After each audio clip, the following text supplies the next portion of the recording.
Hello बच्चों, कैसे हो आप सब? अच्छे ही होंगे, अपनी अपनी पढ़ाई में व्यस्त होंगे। और तो हम शुरू करते हैं आरोह पाठ 1।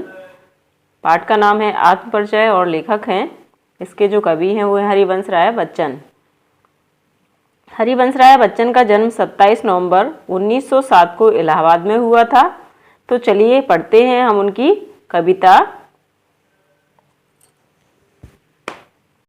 मैं जग जीवन का भार लिए फिरता हूँ, फिर भी जीवन में प्यार लिए फिरता हूँ। कर दिया किसी ने झंकृत जिनको छूकर, मैं सांसों के 2 तार लिए फिरता हूँ। प्रस्तुत पंक्तियाँ, इसमें जो कविता है आत्मपरिचय है ना, तो इन पंक्तियों में कवि कहते हैं सांसारिक गतिविधियों एवं दायित्वों के बावजूद उनके जीवन में प्रेम भरा हुआ है। मतलब है संसार के जो क्रियाकलाप हैं उनको करते हुए, उनको निभाते हुए भी कवि के हृदय में अपार प्रेम भरा हुआ है। जैसे किसी ने उनके सितार रूपी मन को छूकर झंकृत कर दिया हो और उनके जीवन में संगीत भर दिया हो। यही संगीत उनके प्रेम भरे जीवन को और उनकी सांसों का कारण है। मतलब है इस संसार में रहकर वो अपने आप से प्यार करते हैं, अब उनके हृदय में प्रेम भरा हुआ है। मैं स्नेह सुरा का पान किया करता हूँ, मैं कभी न जग का ध्यान किया करता हूँ। जग पूछ रहा है उनको जो जग की गाते हैं, मैं अपने मन का गान किया करता हूँ। कवि आगे कहते हैं वो प्रेम रूपी मदिरा का सेवन किया करते हैं। कवि क्या करते हैं? प्रेम रूपी शराब को पीते हैं। वो संसार की परवाह नहीं करते हैं। संसार तो उनको पूछता है जो उनके द्वारा निश्चित किए गए मानदंडों पर खरे उतरते हैं, ठीक है, और उनका गुणगान करते हैं, ठीक है। परंतु कवि तो वो हैं जो अपनी मान्यताओं पे चलता है, अपने अनुसार चलता है और अब केवल अपने मन की सुनता है। मैं निज उर के उद्गार लिए फिरता हूँ, मैं निज उर के उपहार लिए फिरता हूँ। है यह अपूर्ण संसार ने मुझको भाता, मैं स्वप्नों का संसार लिए फिरता हूँ। कवि इन पंक्तियों के माध्यम से कहना चाहते हैं कि वो अपने मन की भावनाओं को दुनिया के सामने क्या करते हैं? रख देते हैं। उन्हें जो सुख और प्रेम रूपी उपहार मिले हैं, जैसे उसे वो हमेशा अपने साथ रखते हैं और याद भी रखते हैं। उन्हें यह प्रेम विहीन संसार, ऐसा संसार जिसमें प्रेम नहीं है, केवल क्या है? स्वार्थ है, अधूरा सा लगता है, पसंद नहीं आता है उन्हें ये संसार। वो तो अपने सपनों का एक संसार का निर्माण अपनी कल्पनाओं के माध्यम से कर लेते हैं। चलिए पढ़ते हैं दूसरी पंक्तियों को। मैं जला हृदय में अग्नि दहा करता हूँ, सुख दुख दोनों में मग्न रहा करता हूँ। जग भव सागर तरने को नाव बनाए, मैं भव मौजों पर मस्त बहा करता हूँ।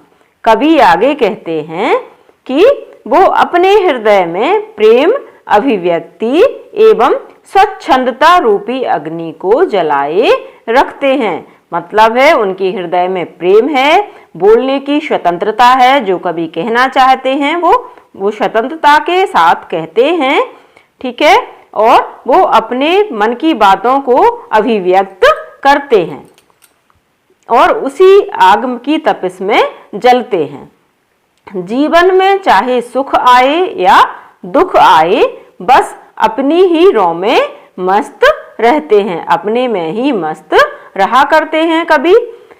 यह संसार तो जीवन की आपदाओं से निजात पाने की कोशिश में लगा रहता है, किंतु कवि तो बस दुनियादारी की जो लहरें हैं उनमें मस्त होकर बहते हैं। जैसी हवा चल रही है उनमें आगे वो मस्त होकर उसका आनंद वो लेते रहते हैं। चलिए पढ़ते हैं अगली पंक्तियों को। मैं यौवन का उन्माद लिए फिरता हूँ, उन्मादों में अवसाद लिए फिरता हूँ। जो मुझको बाहर हंसा रुलाती भीतर, मैं हाय किसी की याद लिए फिरता हूँ। इन पंक्तियों में कवि ने कहा है कि उनके मन पर जवानी का पागलपन छाया हुआ है। उस पागलपन पर उदासी का साया है। कवि को किसी प्रिय की याद सताती है तो बाहर से वो काफी कैसे दिखते हैं, खुश दिखते हैं, प्रसन्न दिखते हैं, परंतु भीतर से वह, अंदर से वह व्याकुल होते हैं। यानी व्याकुल कौन करता है? किसी प्रिय की याद उनको सताती है, जिससे उनका मन दुखी होता है। चलिए पढ़ते हैं अगली पंक्तियों को। कर यत्न मिटे सब, सत्य किसी ने जाना, नादान वही है हाय जहां पर दाना। फिर मूढ़ न क्या जग, जो इस पर भी सीखे, मैं सीख रहा हूं जीना ज्ञान भुलाना। इन पंक्तियों में कवि ने कहा है कि सत्य जानने का प्रयास तो सबने किया है, पर कोई आज तक जीवन का सत्य नहीं जान पाया है। जहां पर वह समझदार लोग हैं, नादान लोग भी तो वहीं पर हैं। तो ऐसे लोग मूर्ख तो हैं ही ना, जो कि सांसारिक भोग विलास के पीछे क्या कर रहे हैं? भाग रहे हैं, दौड़ रहे हैं। कवि कहते हैं कि मैं जब तक सीखे गए ज्ञान को भूलना सीख रहा हूं और अपने हृदय की सुनना सीख रहा हूं। मतलब है कि दुनियादारी का जो ज्ञान है, कभी उसको भूलना चाहते हैं और क्या करना चाहते हैं? अपने मन की, अपने हृदय की बातों को सुनना चाहते हैं। उनका मन क्या चाहता है, उसके अनुसार वो चलना चाहते हैं। चलिए पढ़ते हैं अगली पंक्तियों को। मैं और जग और कहाँ का नाता, मैं बना बना कितने जग रोज मिटाता। जिस पृथ्वी को जोड़ा करता वैभव, मैं प्रति पग से उस पृथ्वी को ठुकराता।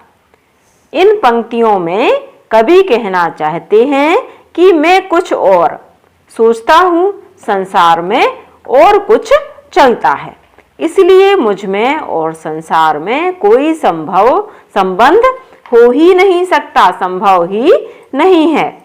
मेरी कल्पनाओं का संसार तो अलग ही है, जिसे मैं रोज अपने सपनों में बनाता हूँ, बुनता हूँ और फिर उनको मिटा देता हूँ।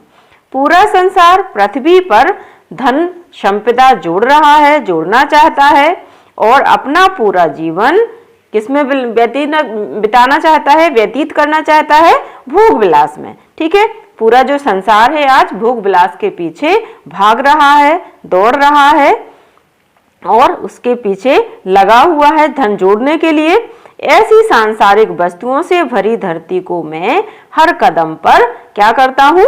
ठोकर मारता हूँ। ऐसा कवि का कहना है।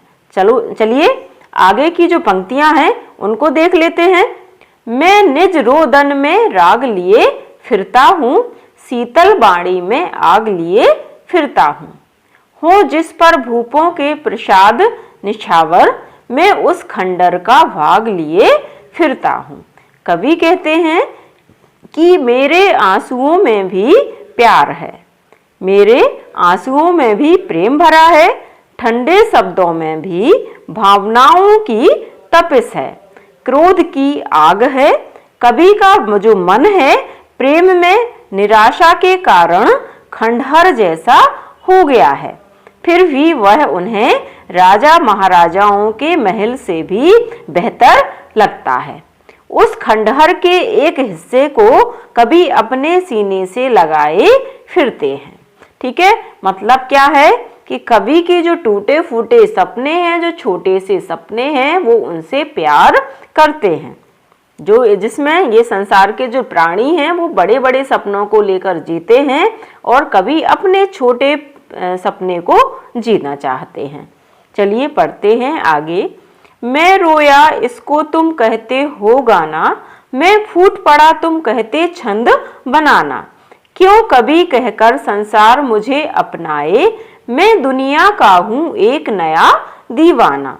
इन पंक्तियों में कवि कहना चाहते हैं कि प्रेम निराशा की पीड़ा से मेरा जो मन है वो व्याकुल होकर रोता है, अपनी भावनाओं को शब्दों में पिरोता है।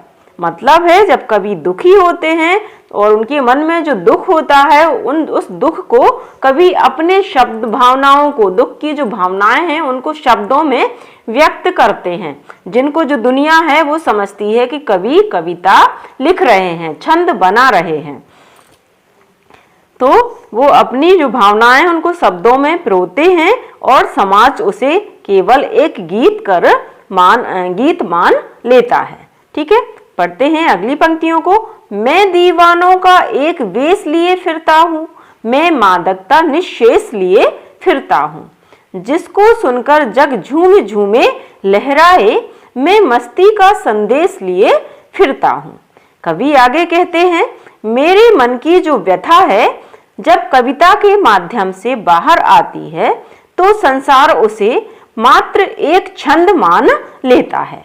मैं तो बस एक दीवाना हूँ जो प्रेम में अपनी सुध-बुध खो बैठा है और अपने मन की जो व्यथा है वो गीत के माध्यम से व्यक्त कर रहा है। तो फिर ये समाज मुझे कवि क्यों मान बैठा है?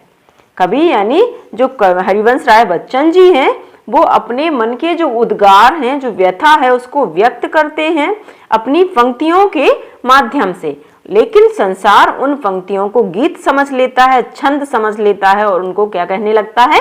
कवि कहने लगता है। ऐसे कवि की भावनाएं हैं, ऐसी भावनाओं को कवि व्यक्त करते हैं। तो बच्चों, आज का जो लेसन है आप लोगों को समझ में आ गया हो ऐसा मैं उम्मीद करती हूँ। तो बस यहीं पर ये हमारा जो पाठ है वो समाप्त होता है। मिलते हैं अगले लेसन में। बाय बच्चों।